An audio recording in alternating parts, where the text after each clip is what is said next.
माता की जय। हे लंबोदरम नमस्तुभ्यं सतमते मोदकां प्रियां निर्विघ्नं कुरु मे देव सर्वकार्येषु सर्वदा। ध्यानमूलं गुरुमूर्ते पूजामूलं गुरुपदं मंत्रमूलं गुरुर्वाक् मोक्षमूलं गुरु कृपा। बोलिए सतगुरु महाराज की जय। बोले विष्णु भगवान की जय। श्री कृष्ण गोविंद हरे मुरारी हे नाथ नारायण वासुदेव। श्री कृष्ण गोविंद मुरारी हे नाथ नारायण वासुदेव। बोले साथ दरबार की महालक्ष्मी व्रत कथा। एक समय की बात है, एक राज्य में एक राजा राज्य करता था जिसका नाम मंगलसेन था। उसका एक मंत्री था जिसका नाम बुरुपेट्रा था। राजा की दो रानियां थीं, एक का नाम ओमनी था और दूसरे का नाम दुमनी था। राजा बड़ी रानी को राजा ने महल से निकाल दिया था और छोटी रानी से राजा बड़ा प्रेम करते थे। एक दिन की बात है, राजा शिकार खेलने के लिए वन में गए हुए थे। उन्होंने वहाँ कुछ स्त्रियों को नहा करके पूजा करते हुए देखा। राजा उन्हें देख रहा था तो जो उन्होंने ये किस चीज़ की पूजा कर रही हैं, ये क्या कर रही हैं, तो उनने जब अप्सराओं ने उस राजा को देखा तो राजा को उन्हें श्राप दे दिया, तुम क्या कर रहे हो तुम यहाँ पर। तो राजा को श्राप दे राजा बुत बन गया। जब पूजा संपन्न हुई तो पूजा के पश्चात राजा को ठीक कर राजा ने पूछा तुम क्या कर रहे थे। तो उन्होंने कहा मैं तुम्हारी ये महालक्ष्मी की जो पूजा तुम्हें जो पूजा कर रहे हो इस पूजा को देख रहा था। तुम ये पूजा किस लिए कर, उसे करने से क्या होता, सो कृपा कर मुझे बतलाइए। उन्होंने कहा कि हमें ये महालक्ष्मी की व्रत कथा कर रहे हैं। अभी शुरू किया मतलब दरबार की जय। जब राजा ने उससे पूछा तो उन्होंने कहा कि हमें महालक्ष्मी का व्रत कर रही हैं। इस व्रत के करने से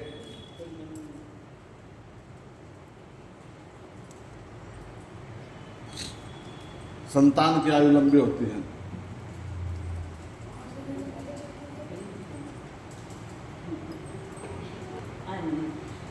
तब उन्होंने कहा मुझे भी एक आप धागा दे दें जिससे मुझे भी संतान की प्राप्ति हो, संतान का आशीर्वाद मुझे प्राप्त हो।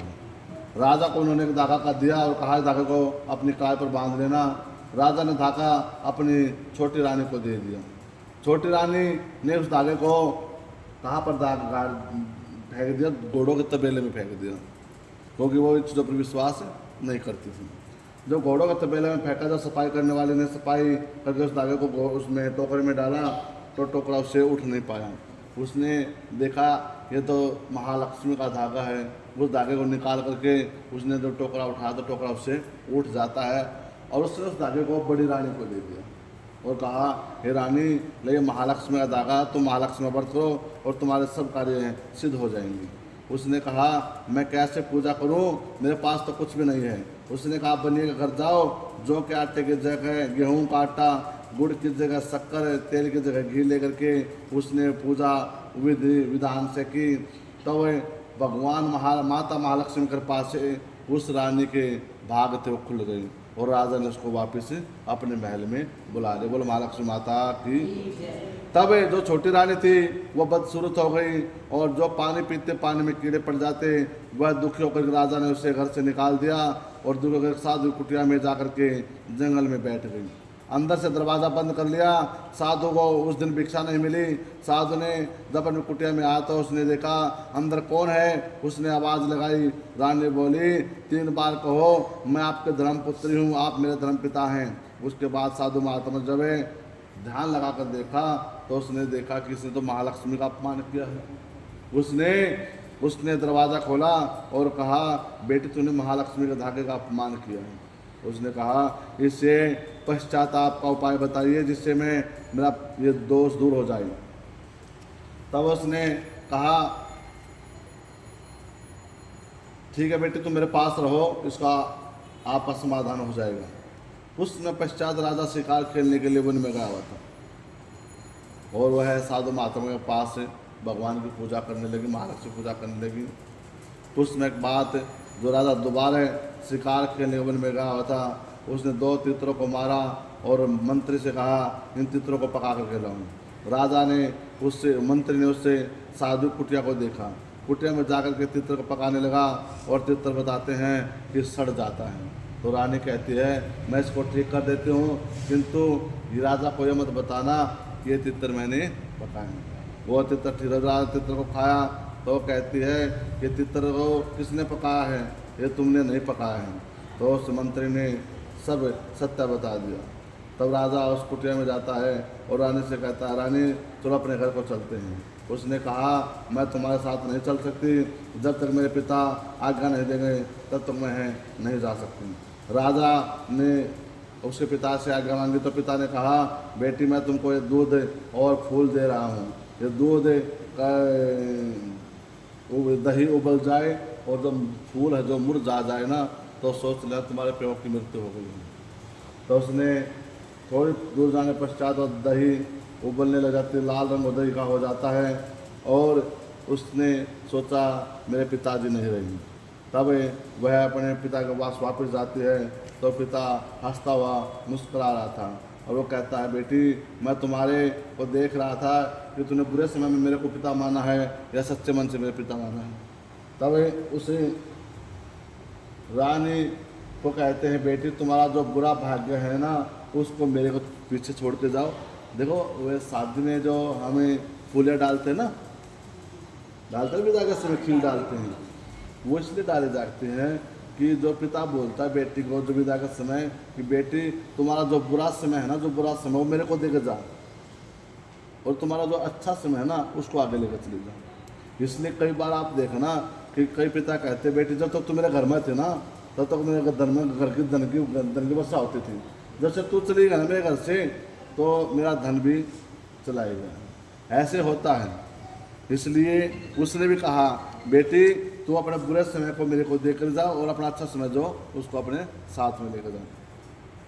तब महारानी के पास से, महालक्ष्मी के पास से उस रानी को महल में बहुत सुख प्राप्त हुआ और वो रानी महल में सुख से रहने लगी। बोले महालक्ष्मी रानी की जय। अब वो कर लो धागे से।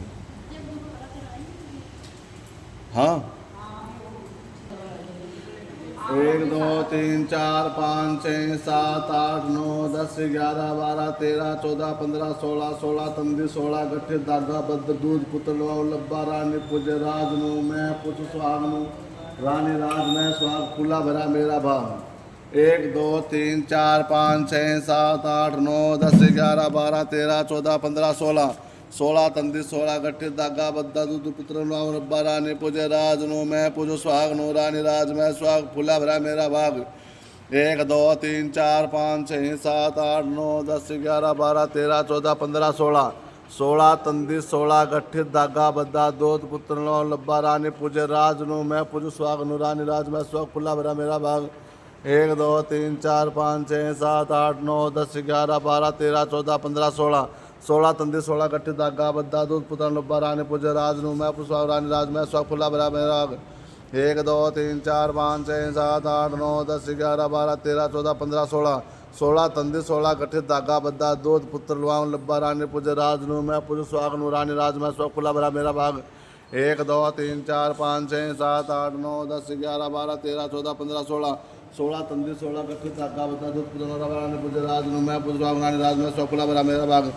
1 2 3 4 5 6 7 8 9 10 11 12 13 14 15 16 16 तंदी 16 गठे धागा बद्दा दूध पुत्र लब्बा रानी पूजे राज नु मैं पूजे सुहाग नु रानी राज मैं सुहाग फूला भरा मेरा भाग। 1 2 3 4 5 6 7 8 9 10 11 12 13 14 15 16 16 तंदी 16 गठे धागा बद्दा दूध पुत्र रानी पूजे राज नु मैं पूजे रानी राज मैं सुहाग फूला भरा मेरा भाग।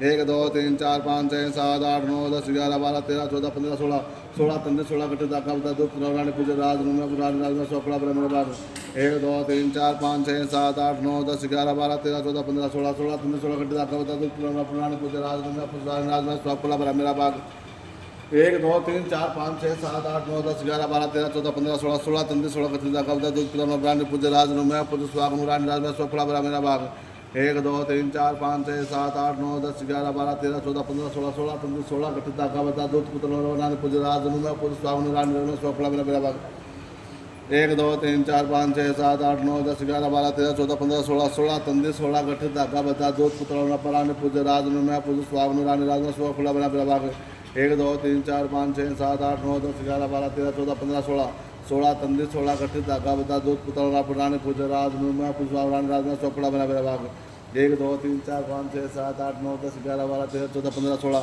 16 तंदे 16 गट्टे धागा बता दो पुत्र पूजे राज में पूजे स्वाग रानी राज में स्व खुला बना लास्ट आ गया है 1 2 3 4 5 6 7 8 9 10 11 12 13 14 15 16 16 तंदी 16 गट्ठे धागा बद्दा दूध पुत्र लुआम लब्बा रानी पूजे राज नु मैं पूजू स्वाग नु रानी राज मैं स्वाग फुल्ला भरा मेरा भाग।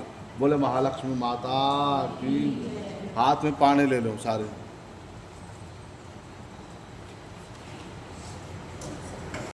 बोले है महालक्ष्मी माता, जो हमने आज आपकी व्रत कथा सुनी है, व्रत किया है, यह हम आपको अर्पण करते हैं। हे महालक्ष्मी माता, आप हमारे घर में परिवार में सदैव सुख शांति प्रदान करना, अन्न धन के भंडार भरना, कारोबार में बरकत करना, हमारे संतान की आयु लंबी करना और आपकी कृपा दृष्टि हमारे परिवार पर बनी रहे। ओम महालक्ष्मी नमो नमः। महालक्ष्मी देवी अर्पणम अस्तु। थाली के ऊपर घुमा के छोड़ दो। सब थाली में छोड़ दो आगे में।